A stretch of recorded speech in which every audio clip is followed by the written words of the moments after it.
ધોરણ 8 ગણિત પ્રકરણ નંબર 2 એક ચલ સુરેખ સમીકરણ. હવે આપણે એનો બીજો ટોપિક લેવા જઈ રહ્યા છીએ કે સમીકરણનું સરળ સ્વરૂપમાં રૂપાંતરણ.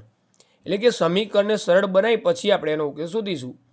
એટલે કે આપણે જે સમીકરણ આપ્યું હોય એને આપણે 2.1માં દાખલો છે એના જેવું બનાવીશું પછી ઉકેલ મેળવીશું. એટલે સ્વાધ્યાય નંબર 2.2 એમાં સાદું રૂપ આપી નીચેના સમીકરણનો ઉકેલ શોધો, એટલે કે સરળ સ્વરૂપમાં ફેરવો. એટલે પ્રશ્ન નંબર 7 એનો એવું છે કે 3 ગુણ્યા કૌંસમાં t ઓછા 3 બરાબર 5 કૌંસમાં 2t પ્લસ 1. અહીંયા આપણે આગળ શીખ્યા પ્રમાણે કે 3નો આ t સાથે પહેલાં ગુણાકાર થશે અને 3નો 3 સાથે ગુણાકાર. એટલે 3 ગુણ્યા t એટલે 3t અને 3 તરી 9 માઇનસ 9 નિશાની છે માઇનસ બરાબર આ 5નો આપણે 2t સાથે ગુણાકાર કરીશું 5 દુ 10 અને 5નો 1 સાથે ગુણાકાર કરશું એટલે 5 એકા 5 અને આ પ્લસ થશે બરાબર. હવે આપણે આ ડાબી બાજુ 3t ઓછા 9 જમણી બાજુ 10t વત્તા 5 આ tt વાળા છે એટલે આ 10t ને આપણે આગળ ધકેલીશું t ની જોડે એટલે કે આગળની સાઈડ લઈ જઈશું જમણી બાજુ ડાબી બાજુ એટલે માઇનસ થઈ જશે. એ જ સમયે આ 9 ને આપણે જમણી તરફ લાવીશું ડાબી બાજુથી એટલે પ્લસ થશે. માઇનસ હોય તો પ્લસ કરવાના અને પ્લસ હોય તો માઇનસ. હવે 3t માંથી 10tની બાદ બાકી કરીશું ધનઋણની બાદ બાકી મોટી સંખ્યા નિશાની એટલે -7t બરાબર 5 અને 9નો સરવાળો 14 થશે. હવે આ 7 ગુણકમાં છે પરંતુ -7 છે એટલે ગુણકમાંથી ભાગાકારમાં આવશે અહીંયા એટલે -7 7 દુ 14 એટલે એક ઋણમાંથી -2 જવાબ આવ્યો t બરાબર -2.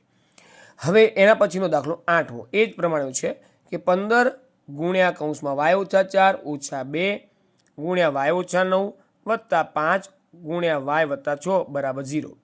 હવે આ 15નો પહેલાં y સાથે ગુણાકાર કરીશું એટલે 15y એ જ સમયે 15નો 4 સાથે ગુણાકાર 15 ચોક 60 પરંતુ માઇનસ કારણ કે માઇનસ હોવાથી -2 ગુણ્યા y એટલે -2y પરંતુ હવે આ ધ્યાન રાખીશું 2 માઇનસ છે અને 9 માઇનસ છે 2 9 18 લખીશું પરંતુ માઇનસ માઇનસ આ પ્લસ આ ખાસ ધ્યાન રાખવાનું અહીંયા.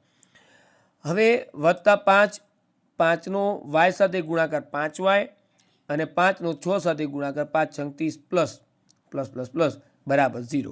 હવે આ જે સરળ સ્વરૂપમાં ફેરવ્યું છે એમાં y વાળા કોણ છે તો કે 15y તો લખીશું પહેલાં 15y એ જ સમયે 2y માઇનસ અને એ જ સમયે 5y પ્લસ આ બધા y વાળા સજાતીય પદો એકઠા કરીશું -60 પ્લસ 18 અને પ્લસ 30 બરાબર 0.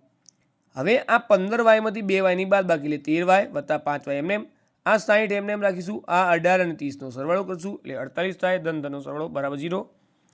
હવે આ 13y અને 5y નું ટોટલ કરશું એટલે 18y કારણ કે બંને ધન છે સરવાળો કરશું.